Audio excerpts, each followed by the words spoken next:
I'll just get us started very briefly. And I was thinking about both, Ethan, how you described sort of the existential terror that still remains in Israel following October 7th. And then, Omar, listening to you about an imagined solution. Forgive me, I'm going to look on the near side of the bridge a little bit. Because with that goal in mind, this is a theme that's actually come up quite a bit in the conversations, sort of what needs to happen in order to reduce that existential terror, to produce a confidence that any solution, let alone the one that you're advocating for, won't just allow, more attacks, for example. Sure, it's a really important point. Since I completely misjudged the time that I had, I, of course, left out all the stuff about the near side of the bridge. But let me just say a few things. So I think that the way forward in the immediate term should be informed by where we want to go ultimately. And so there are a few things that I think that points to. I think we've got to recognize that, and I'm interested in Ethan's reaction to this, I think the prospect that Israelis and Palestinians can work this out on our own is very minimal. I think that it's crucial that there be robust international assistance in that framework. And what I would like to see is a both more robust and more equal effort than the so-called Board of Peace represents. I don't know how quickly that will be forthcoming, but I think that it's crucial. Secondly, I think remembering that Palestinians and Israelis live alongside each other in every corner of this country, people have to remember that there are 2 million Palestinian citizens of Israel living alongside Israeli Jewish neighbors. That separation has not been the source of security inside Israel. It's human dignity. And conversely, that separation was a source of insecurity on the Gazan border. So part of what we have to do is begin the work of helping Israelis to see the ways in which that paradigm has not led to Israeli security. And the last thing that I'll say is that I think there is a multifaceted story here of asymmetry. And one of the most formidable dimensions of that asymmetry is the economic asymmetry, with the West Bank and Gaza having an economy that is 1/30th the size of Israel's. Now, that doesn't mean that we should proceed down the path of what Netanyahu called an economic peace, focusing on economy rather than focusing on political rights. But I think what it does mean is that there's got to be a real effort to rebuild the economies in the West Bank and Gaza Strip and to understand that what has hobbled them is not, as people imagine, Palestinian corruption, though that has been a problem. It's this regime of separation. It's the hobbling restrictions on freedom of movement of persons and goods. Palestinians can build something formidable economically, and that's good for them, and that's good for Israelis. Look, I'm in a difficult position because I'm not here to advocate for anything. And sort of answering the question suggests that I want that to happen, and whether I do or don't, it's not my job. And it's very important in the doing of my job that I not take a position, not just for public fact, also for myself. When I was the deputy foreign editor of the New York Times during the Iraq War, I came in every day and didn't say, what's with this goddamn war? I thought, what's happening today and what are we going to do? Okay? And that's how I have to feel about this. That said, I think there are a couple of things that I would say as what Israelis might respond to Omar. The most important thing I think they would say is that Omar is looking at this issue as if the Israelis and the Palestinians existed together on Mars, together, and they just need to share Mars. If only they could figure it out. But the fact is, there are 350 million people in the region, and many of them are angry at the idea of Jewish sovereignty in their presence, and therefore the likelihood that we'll come to some arrangement and no one else will interfere or cause problems is low, okay? The second thing they would say is, while it's fair to say that separation did not guarantee their security, during these 17 or 16 years when Hamas was running Gaza and Israel left it alone. I know that's not exactly right, but it closed the door and left it alone, and millions, hundreds of millions of dollars came in. Yes, it's true, it interfered with its airspace and with its, admittedly, okay, but not totally left it alone, but nonetheless, what Hamas did was to create 700 kilometers of tunnels and build missiles inside and not do much else with all that money. And they say they want to do it again. So Israel's going, well, forget it. We need to take the view that, as it were, Josh put forward about how the world worked and works, and we'll just continue this way. Yes, we have to live by our sword. We can take it. Okay. So I'm going to turn to audience questions, but I'm going to remind you respectfully that we're looking for questions, okay, and not long soliloquies, monologues, what have you. So questions, please. And again, especially on this topic, don't make me have to cut you off. Let's start up there with number 4. Hello, my name is Hamdi Mohammed, and this question, I'm from Lewiston High School, and this question is directed to both of the speakers. The pager attacks by Israel on Hezbollah killed and injured many in the civilian population, creating fear. Why, then, is this action not considered a terrorist attack by Western media and outlets? Thank you very much. Look, the use of the word terrorism is a very complicated and controversial one. We, in the various news organizations I've been in, spent a lot of time worrying about it. And for a long time, the New York Times, which I'll speak about because I spent a bunch of years there, really avoided the use of the term terrorist when it was until Al-Qaeda came flying into our skyscrapers, and then everything was a terrorist left and right. And so there's definitely hypocrisy in the use of the word. I would say that the best way to think about it is not an act by an organized military. Typically, terrorism is an act that is aimed at spreading fear among civilians by a not an official military like the Israeli military. So that's why we wouldn't call it terrorism, even though you should feel free to call it awful. But that's why I wouldn't call it terrorism. We're going to bounce up and down, if that's okay. So mic 2, please, and then we'll go up there and then back down here. Hi, George Stewart from Portland. For either of you, just as Hamas doesn't represent the Palestinian people, and I don't think Benjamin Netanyahu represents the Israeli people, although they might at certain moments, do you think this is a problem of bad leadership?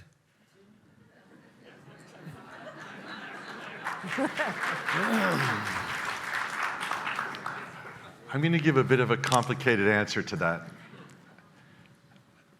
The first thing I'll say is that I think that both Hamas and Benjamin Netanyahu do represent their publics. Hamas is not by any means the only important actor in Palestinian politics, but it has its supporters. And that is, as Ethan was saying as well, certainly true about Netanyahu, as well as some of his far-right government members as well.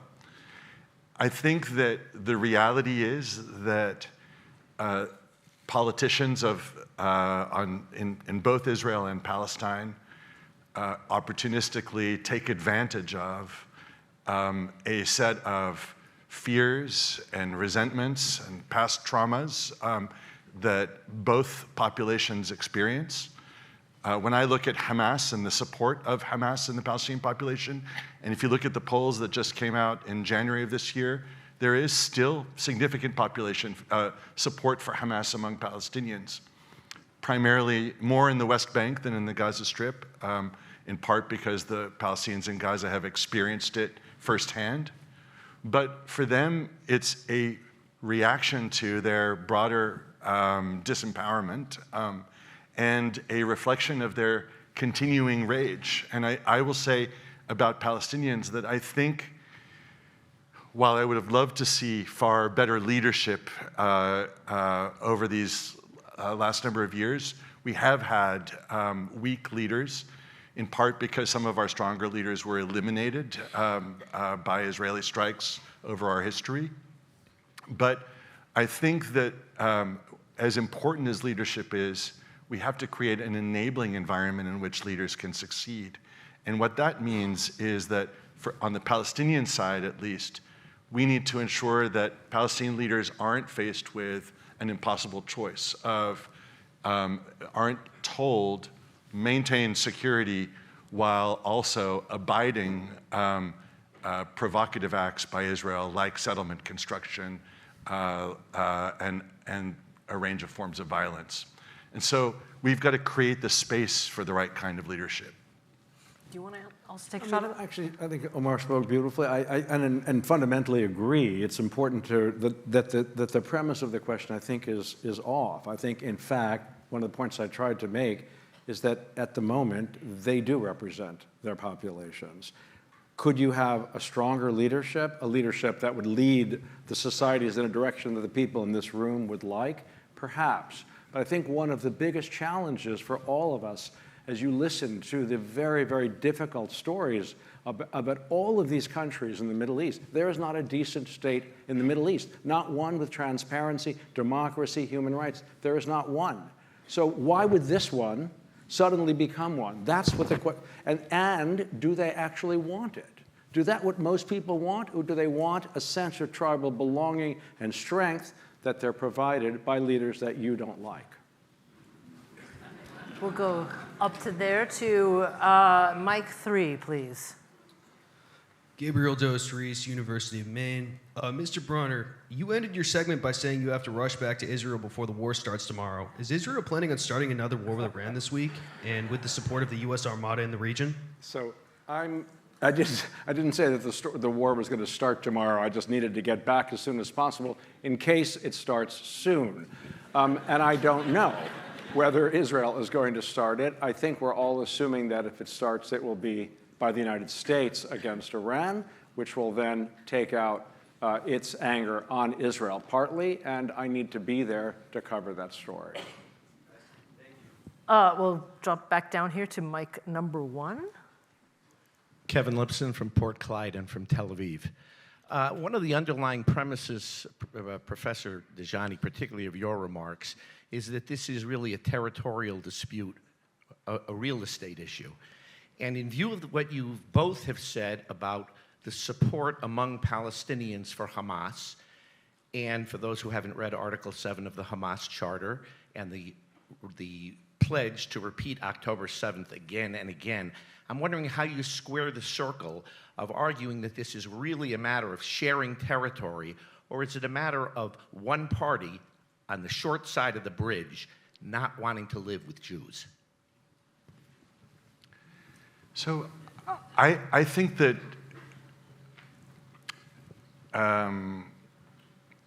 very often sorry, there's so much that I want to say about this, but I'm going to try to keep it short.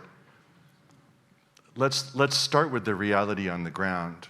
The reality on the ground is that between the river and the sea, there are some 7 million Palestinians. 5 million of those Palestinians have no ability to vote for the government that makes all of the decisions that decide on their lives. Most of those Palestinians are also, as I alluded to earlier, subject to such crippling restrictions on movement and on access to things like employment and healthcare that their ability to live normal lives is profoundly circumscribed. And that's not even addressing the 2 million Palestinians in the Gaza Strip who have been marched for 2 years from one place to another, from one reality of displacement to a worse one, like the Trail of Tears, over and over and over again. And on top of all of that, you've got 2 million Palestinians who are citizens of Israel, who, despite the fact that they have an important set of rights, also, for many of them, face discrimination, some of it institutionalized, many of it in relation to access to land. And so when I look at that situation, the reality that is faced by Palestinians across that space, I think it's no surprise that there is anger and bitterness. It's no surprise that there is a desire to support a movement that again and again shows up for them in ways that I think are misguided. I've had shouting arguments with Hamas leaders when I was working for the UN about the lack of the immorality as well as the strategic disastrousness of the course that they were taking. But do I understand why people show up would support folks who show up for them when Palestinians face that kind of, that scale of oppression? Yes. And so to me, I think the question should be, how do we create a framework? Because I hope that you're not saying that we are somehow constitutionally or congenitally anti-Semitic. How do we create a framework in this space where both peoples have the incentive to live together in peace?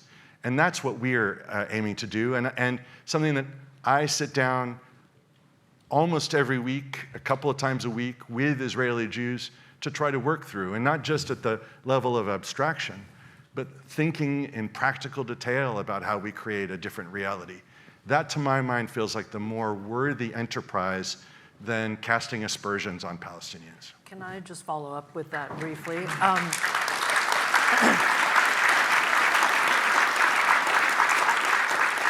And Ethan, just echoing what you said about you're not here representing Israel or the Israeli government, but I would like to rely on your repertorial expertise. I can do it for you. It's just not me talking. Yeah. But because this is reminding me of what you said during your talk about now it's the extremists on either side that are running the show. You mentioned Ben-Gvir. I was wondering if you could just talk a little bit about the sort of key members of the far right in the Israeli government now and what their open and professed attitude is about Palestinians, which, I mean, they've been off-quoted, some of them have been quoted as saying they would like to see all Palestinians exterminated off the face of the earth. So they don't really want to live next to Palestinians either. Right. So your question is very apt. Before you asked it, I was about to say, and let me tell you about this, because the only difficulty with your question, while legitimate, is that it is one-sided. And what is happening in Israeli society today is national religious messianism among the settlement movement and in the government in the name of Ben-Gvir, in the name of Smotrich, and by the way, essentially the entire Likud party today is not very distinct from those two parties. And they are anti-Arab. They are unwilling to sit with them. They express racist sentiments sort of routinely, and there's no desire to talk about coexistence or to speak about, with respect about the 7 million people that Omar referred to. And this is a problem, okay? Not to say that what you said isn't a problem too, and it's why, I can't remember earlier who said pessimism has been his friend and he's not abandoning it. That's how I feel too, okay? I'm holding firm to my pessimism. That doesn't mean that the place is going to, be destroyed. It just means that there'll be plenty of suffering going ahead. So we're going to keep bouncing between the balcony and down here. So we're just here. So this is the order we'll go for now. We'll go 4, 2, 3, 1, okay? So microphone 4, please. Hi, Virginia Emanuel from Hamden. I've had the privilege of working in the Northern Ireland peace process. And one of the reasons it was successful is because Jerry Adams and Martin McGuinness from Sinn Féin/IRA who had a lot of command over Catholics in Northern Ireland ultimately, worked with the British, Irish, and US governments to ultimately sign the Good Friday Agreement in 1998. There was strong leadership there that the people paid attention to. it still seems that's one of the challenges of the Palestinians, is a strong leader who will step up and lead them to this process with Israel. You have to forgive me. I've so got to be equitable in my cutting people off here. I hear Your you. question, So that's please? my question. Do you not think that the Palestinians really need a very strong leader like a Jerry Adams or a Martin McGuinness in Northern Ireland that will lead them through the path to peace? Seems a similar question to what we had, but Yeah. if you want to add anything. I'll just say I would love to see such a leader emerge. Of course, a lot of people put a lot of hope in Marwan Barghouti, who is a Palestinian leader who was a prominent pro-peace politician in the 1990s and who, during the Second Intifada, is alleged to have helped to plan terrorist attacks, and for that reason, he's been in Israeli prison. I'm not sure if it's for that reason, but he is in Israeli prison for the last 15, 18 years, something like that. And so I think many people hold out hope that he might be a singular figure of that kind. I hope that's the case. I'm not sure I'm as confident as some others. Mic 2, please. Does this work? Oh, yeah. Joe Ferrante, Hingham, Massachusetts. A simple question. I think Hamas attacks on October 7th had a huge downstream effect. I assume that the commanders who organized these attacks, there was a lot of planning involved in them, imagined some sort of downstream effect from the attacks. Do you think they achieved what they wanted to achieve? It's a great question. I think yes and no. I think that there was some magical thinking. Like if you look at some of the coverage of communications within Hamas, there was this idea that if we undertake this, all sorts of things will come together, including an attack from Hezbollah, as Ethan was suggesting, and that would produce Arab solidarity that would animate action by states as well. So I think that they hoped that a real flood would arise, and that obviously did not materialize. But I think that there are plenty of folks within Hamas who had less significant ambitions and sought to do two other things, lesser things. One was to fundamentally shake up the situation. What they were confronted with was a situation where the Palestinian national movement had been completely marginalized, where in the context of Israeli-Saudi normalization talks, even Mahmoud Abbas, the Palestinian Authority president, had been kind of shunted to the side. And he was the guy who was, advocating nonviolence.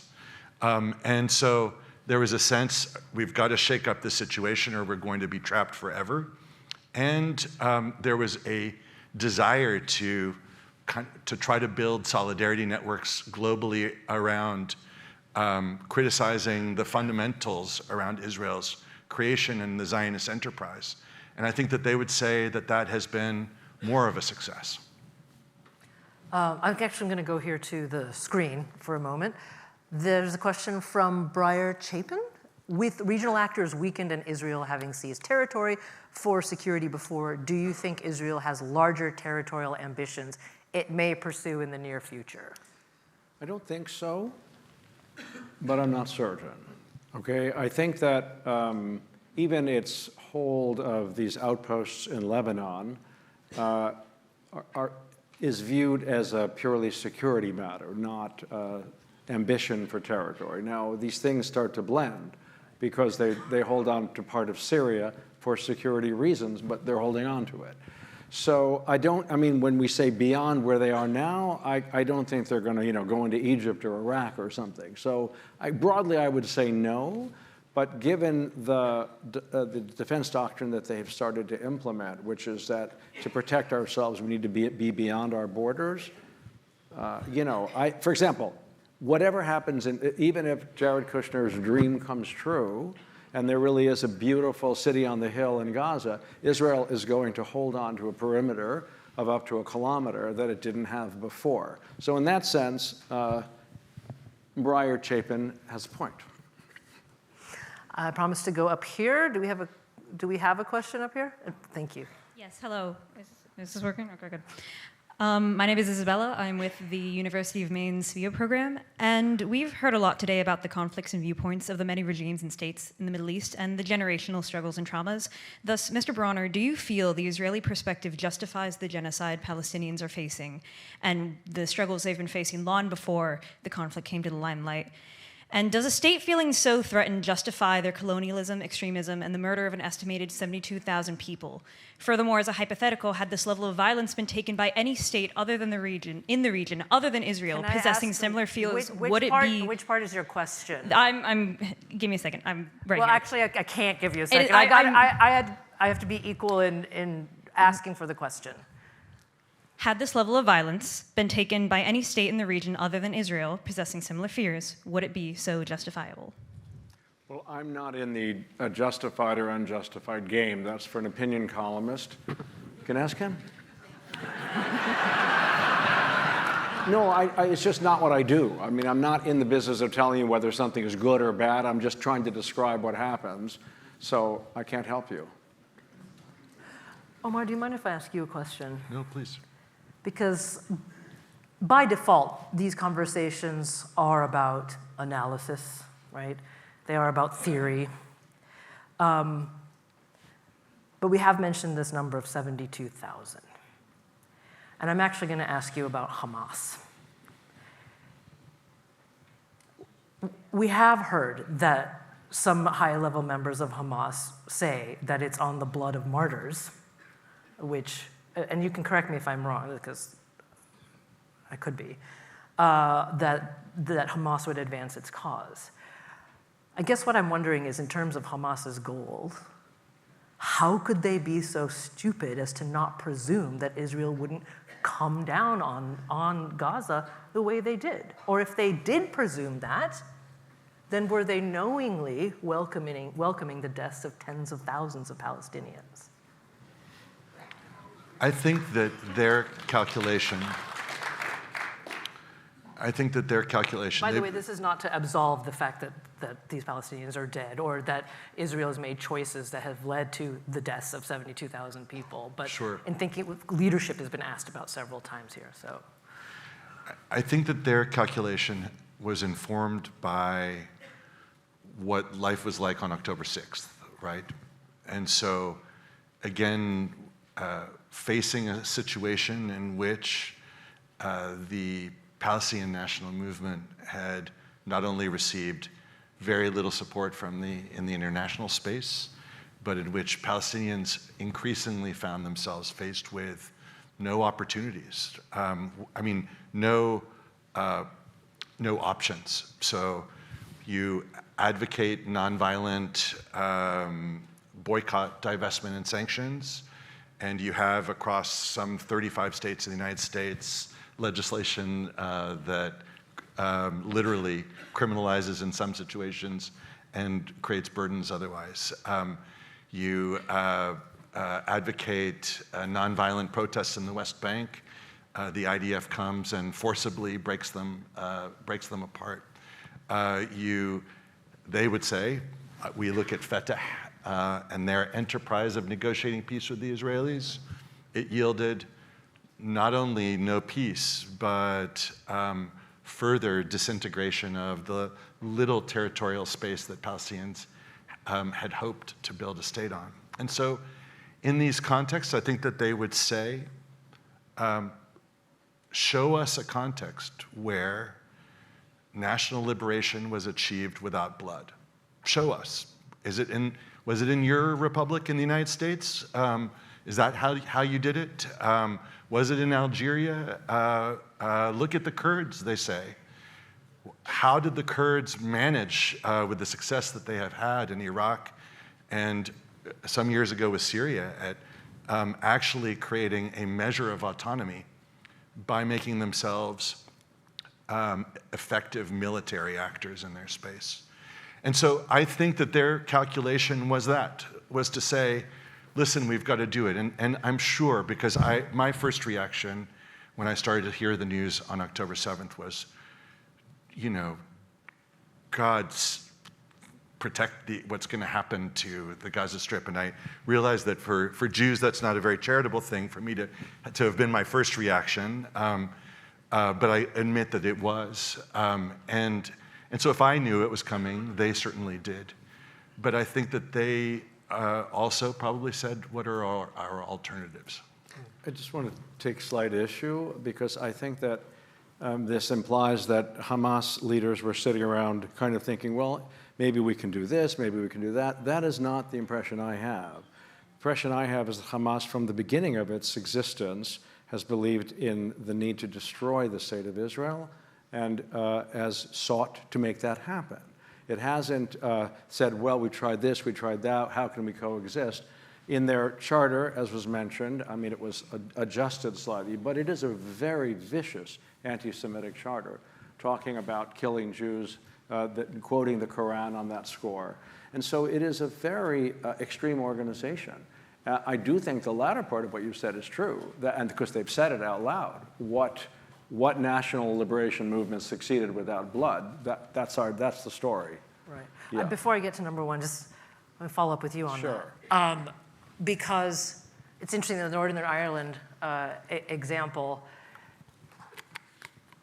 the intergenerational impact of trauma is undeniable. We have, in Northern Ireland, it was hundreds of years of colonization. Well, I mean, technically, in Ireland as writ large. I'm going to flip the question that I asked Omar to you again. From your discussions with Israeli leadership, do any of them think that the long-term impact of obliterating Gaza do they give credence to the idea that it's just raising future generations of Palestinians who will retain that traumatic desperation and continue to wish for the elimination of Israel, that they have just prolonged an already multi-generational blood feud? So their answer to you would be, it was already happening. Why were they building these tunnels? Why were they building these missiles? They wanted to destroy us. The fact that they still want to destroy us even more, hey, that's our life, okay? We have to deal with it, and we're dealing with it, and we'll kill them, okay? If you have to do it, we'll kill them. That's what they'll tell you. Can I add just one thing? I think that when we look at the tunnels and the weapons that Hamas built up, to imagine that what they were thinking about was eliminating the existence of the state of Israel is a little decontextualized in the sense that I don't think anyone in Hamas imagined, I think few people in Hamas imagined, maybe, as I said earlier, there was some magical thinking on some of their parts. But in view of the fact that Israel was and remains the most powerful military actor in the region, I don't think either the creation of the tunnels nor the building up of arms was with a view toward eliminating Israel. I think it was with a view toward actually creating real costs for the occupation. And again, I'm not sitting here in the business of defending Hamas or terrorism. I don't defend either of those things, or I won't defend terrorism. Maybe I would defend a lot of different Palestinians. But I think that the position that they're in is one of saying, how do we create costs for Israel? By what means do we make this cost-benefit analysis shift? And Ethan, during your presentation, you spoke about the different ways in which Israel is rethinking its next steps, rethinking how to manage borders, rethinking how to address military education. What I'm not hearing is a rethinking, to your point, Meghna, of a policy of occupation and dispossession. You're quite right. And I think that's the... I'm not defending it. You're quite right. I know you're not. But I will say one other thing about the magical thinking. There was a conference in 2022 And Yahya Sinwar was the keynote speaker. And in it, and their documents are there, they talked about eliminating the Jewish state. They had a whole plan because Hezbollah was going to come in, they were going to go in, and there were actually sections of the document focused on how they were going to keep some of these skilled Jews to do the work that they needed done while they sent everyone else back to Russia and Poland. I'll be happy to forward it to you if you like. Now, you could say, do they really believe it? Well, I think this is one of the great dilemmas of trying to understand extremist ideologues. Do they really believe it? I don't know, okay? Sure. I mean, and also, can they be pragmatic when they have magical thinking about the big questions? Iran, Hamas, Hezbollah, are these people you can deal with in a real way? I don't know the answer to that. And I think to the point you made earlier, this is where we are similarly situated, because you have in the Israeli cabinet at present, yes, you do, leaders who engage in a similar kind of magical thinking, an eliminationist vision. And I can tell you, and I'm sorry to interrupt, but I can tell you in that story I was referring to about these kids, the rabbis talking to them, you do not want to hear what they're telling them. I mean, it is really extreme in terms of their role in the Bible and the land and the future. I mean, it is intense.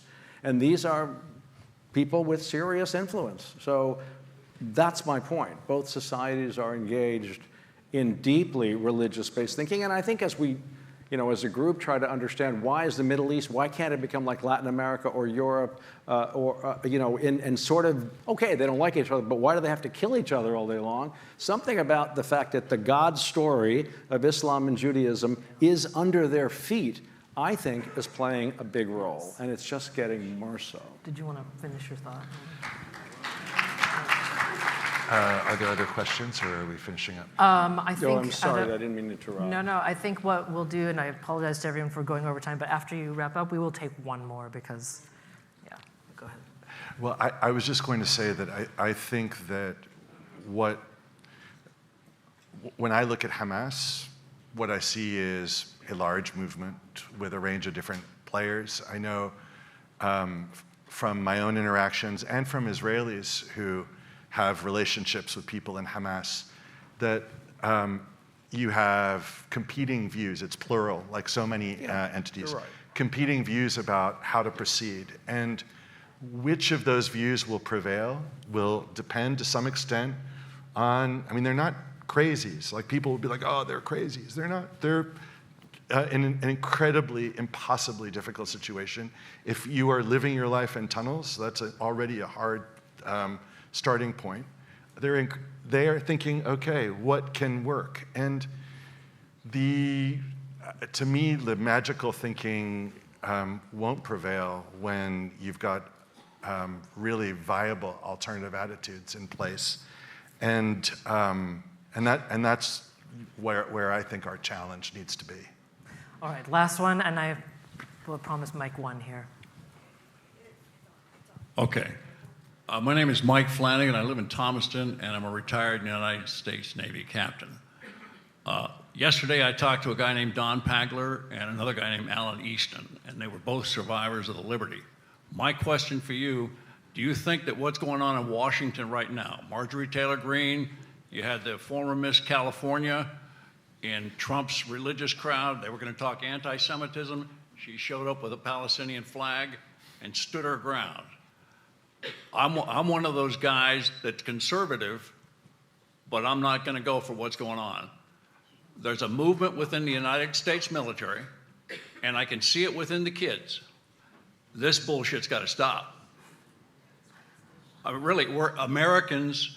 I find it so morally repugnant that I wore the uniform for the United States, and I'm watching us get involved in something that is just ugly. Anyway, do you see the growth of anti-Zionism in Washington? Is it happening? That's it. It's not my field, right? I'm over there. But certainly, yes. What you've described is real. There's no question that there's an anti-Zionism is growing here and across the world. That's why this notion that Israel is kind of isolated and a pariah is true at the same time that those other things I said are true. But yes, definitely. And it doesn't seem, I mean, if J.D. Vance is the next candidate, he is in that world in a way that Trump is not, and it will certainly influence U.S. policy. May I? Yes, absolutely. There's a really great long piece in Politico, I wish I could remember the name of the writer, that examines the different strands of the phenomenon that you're describing. And I think it's a multifaceted strand. As you pointed out, it's multi-generational. And I think that it's happening both on the left and on the right in the United States. And I think it has the potential to be a formidable dynamic, in part because it's not just about sympathy for Palestinians sort of being subjected to Israeli might. It's also about rage, about the capture of the American political system. I think that's the way it's perceived. And so I think that we're already seeing this in the elections that are going to happen this year. And from my mind, there are dimensions of it that are worrying to me because there is a place where, to my mind, very legitimate rage about pro-Israel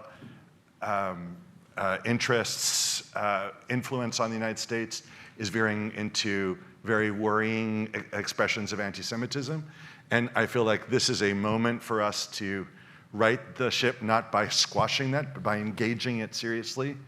And I really hope that we do. But I think this year is going to be telling on that front. Well, actually, with that, I want to thank both of you for this model conversation.